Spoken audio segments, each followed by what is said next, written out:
Community and Media, and we are outside the Boulder Theater. Right now playing is Silvered Water, and it'll be letting out soon.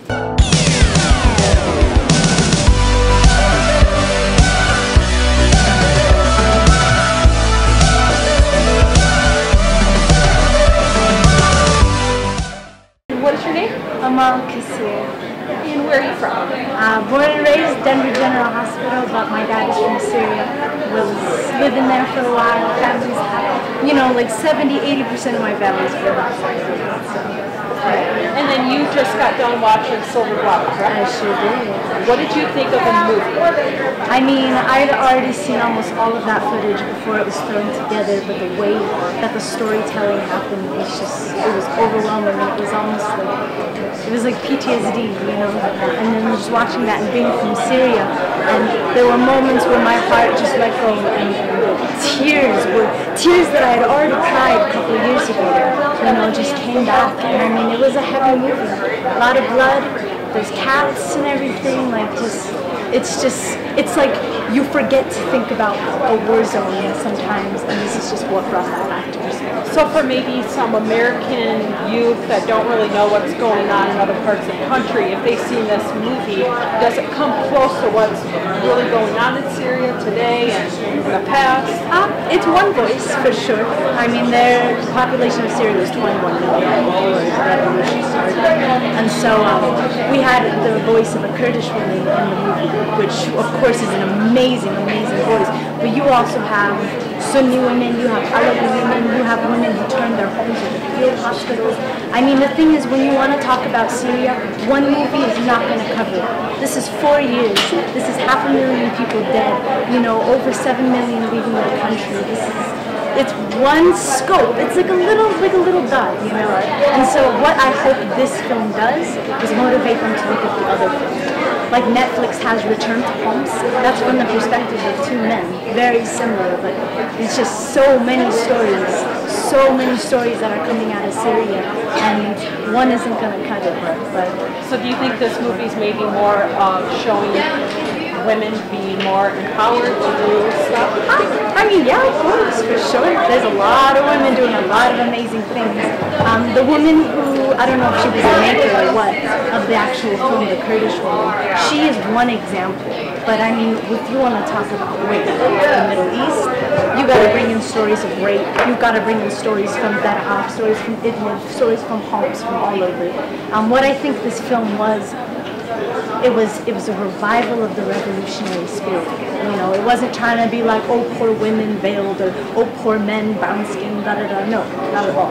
They put footage of the actual flag that the Syrian revolutionaries used. They put footage of the actual songs, thing that Muslim, Christian, man, woman, everyone sang to it. So this was revival. For me, this was, oh yeah, there's a revolution happening, and not just some obscure headline on BBC. Right. So you think this film goes a little more deeper than maybe what the news, like BBC or CNN covers? Easy. Come on now. CNN will tell you about some crazy Arab-looking dude with a beard, and oh, an American got executed, and there you go. That's Syria, folks. No, not at all. This Syria captured the cats, which is something I haven't seen a documentary do. It filmed the cats that were affected by the bombs. It captured the trees, it captured the grass, it captured the people, it captured what their food settings looked like. And when you say cats, what do you mean by cats? Well, actually, I mean, Syria, there were kittens everywhere. Little cats just roaming the streets. And then this movie brought together all of the footage of when the bombs would hit, the cats get hurt too. Birds die too. Dogs die too. And, you know, you've got the donkeys, you've got the cows, the chickens. These are victims of the war as well. And so I feel like that story really brought to life the life that is actually perfect. Do you think after all this, once everything maybe calms down, do you think there's going to be some positive things? You should have asked me that after the chemical attacks when the world decided not to react. I don't know.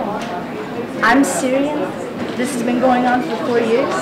A movie doesn't revive my spirit in humanity. It doesn't make me think, yeah, now the UN's gonna do something. No. ISIS is what we care about right now. ISIS is is the most important thing in Syria. We don't care that Bashar al-Assad is actively raping his women. That doesn't matter. It doesn't, you know, the thing is, I lost my train of thought entirely, but what I want to point out here is that what's happening in Syria and what's to come is being slowly shaped by the men in power. It's being slowly shaped by men who are shaking hands with nice Rolex watches, you know what I mean? Men who are far richer than the people in these countries. And women are starving as a result of it, and men are starving as a result of it. They don't even know ISIS. They know barrel bombs from the sky. They know sieges over their city. So until we feed the people, that's when we'll see progress. So forget about ISIS. Forget about Assad. They can blow each other up if that's what they want to do. Right now, if we are going to find any positive outcome, it's when everyone here manages to help the humanitarian crisis. If women don't get in schools right now, if we don't fund the tuition for little children to go to school, they're going to grow up uneducated. What happens to a refugee child with PTSD who grows up uneducated? That's where the recycling is going to happen in history. The only way anything that's going to happen, to repeat my point, is as soon as we congregate and make this a humanitarian effort instead of a let's blame ISIS, let's blame ISIS. So basically you're saying stop the blaming and let's get to the humanitarian setting, because politics doesn't work. Unless you're a rich man, you're not going to be able to do politics. And that's the sad truth. thank you very much. Yeah, I'm sorry for rambling. Thank you.